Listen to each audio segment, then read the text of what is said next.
Hey there, it's Joe from Oops All Games, and welcome to our review of Donkey Kong Country Returns HD for Nintendo Switch. This review was written and adapted for video by me, so let's get started.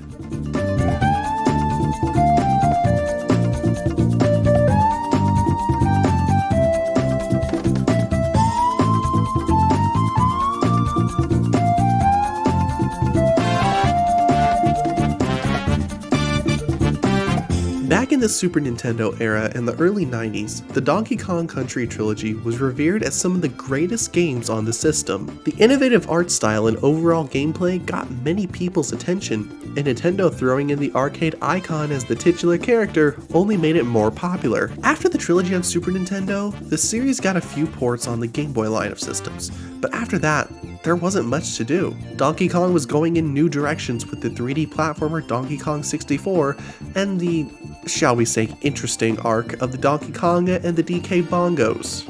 In 2010, however, that would all change as a brand new entry in the DKC series was finally real. Donkey Kong Country Returns released on Nintendo Wii, gaining critical and commercial praise. Selling over 6 million copies and scoring 8 and 9 out of 10s across tons of news outlets everywhere, it was clear this is where Donkey Kong stood out above all the other Mario characters. A few years later in 2013, DKC Returns made its way to Nintendo 3DS, selling another almost 3 million copies. At the end of the day, it was the same game from the Wii, but with the addition of tons of new levels to get players to give the game another try on a new system.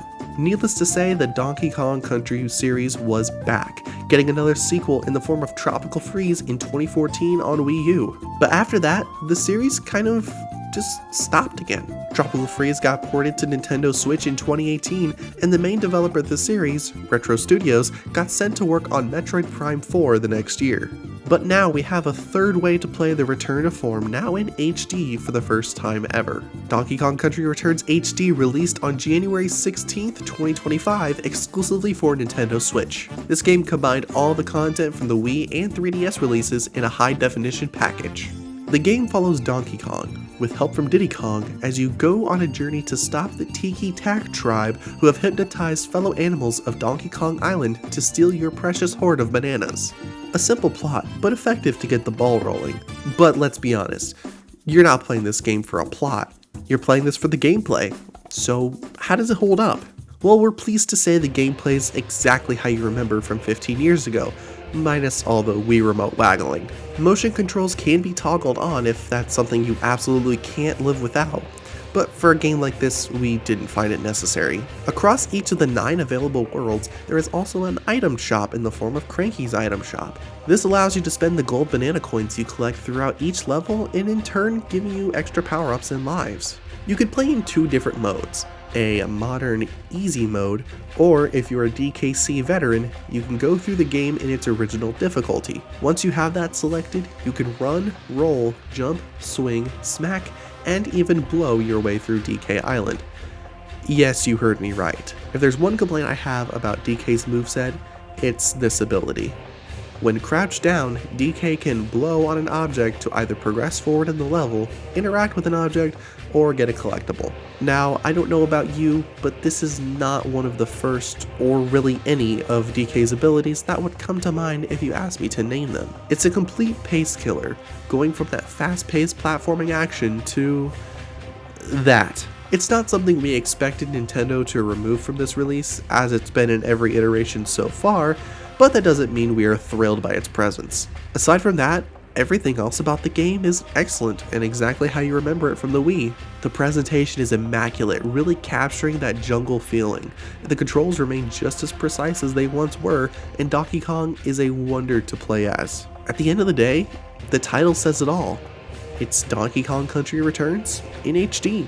Whether that's a good thing or not is up for debate. Aside from the visual upgrade, no real changes have been made from the Wii or 3DS releases. The 2 versions are essentially combined to give you a multitude of levels to play, and that's it. Nothing about this release really gives the game its own unique purpose for existing. That's not entirely a bad thing, as giving a game wider access so more people can play it is always a good thing. But for someone who might have played both versions already and might be looking for something new, this is not that. If someone were to be picking between the 2 DKC titles on Switch, I'm not really sure what my recommendation would be. You can't go wrong with the original, seeing the early days of this 2D platforming renaissance. However, Tropical Freeze provides a lot more quality of life improvements, like no blowing, and is talked about among some of the greatest 2D platformers of all time. Given they're both retailed at $60, which is higher than both games' original releases, I'd say you might get more bang for your buck going with Tropical Freeze instead of Returns. But that's not to say this game doesn't have a reason to exist, and it's great getting to play this on something other than the Wii or 3DS. But at $60, it is a hefty price tag for what is essentially a repackage of a 15-year-old game. If you've never played it before, you're in for a treat. But otherwise, this might be one to pass on until it goes on sale.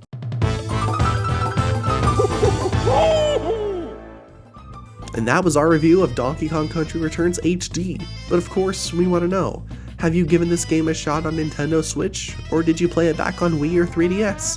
Head on over to the comments section here on YouTube and let us know your thoughts.